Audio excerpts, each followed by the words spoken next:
We're joined now by Ger Lyons. Ger, if we can go back to March, subsequent to Cheltenham, you probably think you've won, maybe not two, but certainly one potential classic winner this season. All of a sudden, racing's called off indefinitely. How did you react to that mentally, and in terms of just what did you do with the horses? We had a very good pre-season, Johnny. We were ready to roll. I had an inkling through Cheltenham that there was something coming down the line. I didn't know that we'd be locked out or stopped. None of us knew what was going to happen. But I made a call to keep training the horses and keep kicking with the horses in the hope that it would be a short-term thing. And it came right to the wire in the sense that when I was about to pull the plug and say, listen, we better stop, we kicked on with racing again. But it was a very surreal, precarious position. None of us knew what was happening. Nobody, and I mean nobody, from the top to the bottom in the whole country, never mind the industry, knew what was happening. So we all sucked it in, seen it and learned as we went along. And I thought our people, our industry, from top to bottom again, stood up and were counted and delivered. Yeah, because when you won the Tattersalls Irish Guineas, there were protocols. I remember you watched the race with your daughter, Kerry, in the stands, and it was almost hard to even be that close to her because of the protocols. But at the same time, what was that day like? I do remember you saying this. You were taking on I think you said you're taking on a football team of the Ballydoyle horses, and Siskin delivered. It was great in the sense, it was great for us. I mean, as a like for an outsider watching, I mean, I love just going racing and doing my job, and I don't like getting interfered with. So having no crowds there is grand, but I'm very, very aware, be it in football or be it in sport in general, it's definitely in racing, we need crowds there. And you're in your own bubble watching the big race and the horse wins and it all happens in front of you. It's only then that you really would like people to be patting you on the back and shouting and roaring and applauding you in. But listen, when you win the Guineas, as I said at the time, and I meant it, I remember it and I'd done it, and the feeling was just fantastic. Having people around, would it made any difference? Possibly, but it's this, it happened and I'll take it. He had a great season and all of that, but was that Colin's ride of almost like his ride of destiny, because it was winning that classic and also kind of a balls of steel ride when things could have gone awry in the race? When the boy became a man, per se, we had the favourite for the Guineas, be it trainer and jockey, and we delivered.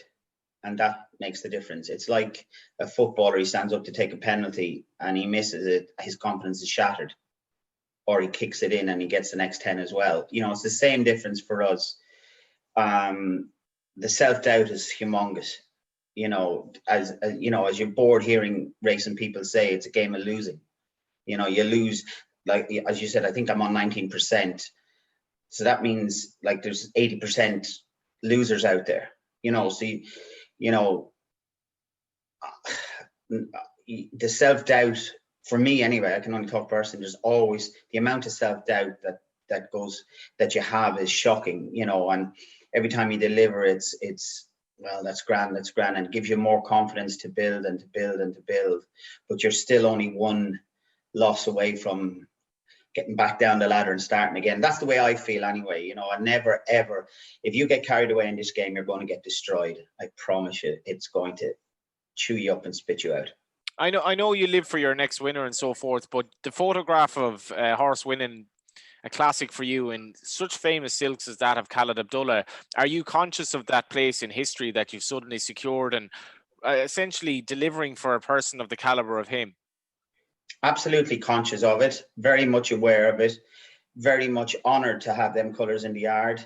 Delighted to be on his roster of trainers, on Prince Khaled's roster of trainers, and in such a short period training for him to be given this horse and to deliver matters. It means the world to me, and it puts, it gives you the confidence to pursue. Like, it's a very, very, your job is hard, Johnny. You have to get up every morning, and every job has its bleak moments, but you need days like that to keep you doing the job, because the kicks you get are huge, you know, and you keep getting them, but you just have to grow a tough skin and get used to it. And I'm, you know, I'm doing it for a long time, got plenty of kicks, and they still get me down, you know. But training for them people, for that man, them colors in my yard, you know, when I'm down, that helps.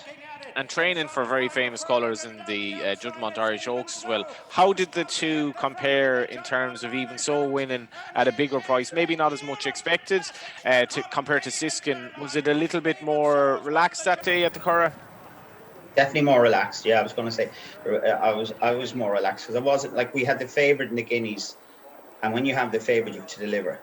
You know, I was hoping she'd run in the money, which would have been huge. You know, Group 1 place in the Oaks would be great for the page, great for the pedigree. And then, as I say, anything after that's a bonus. And why was it a bonus? No, and then to win the Oaks, I was like shell shocked.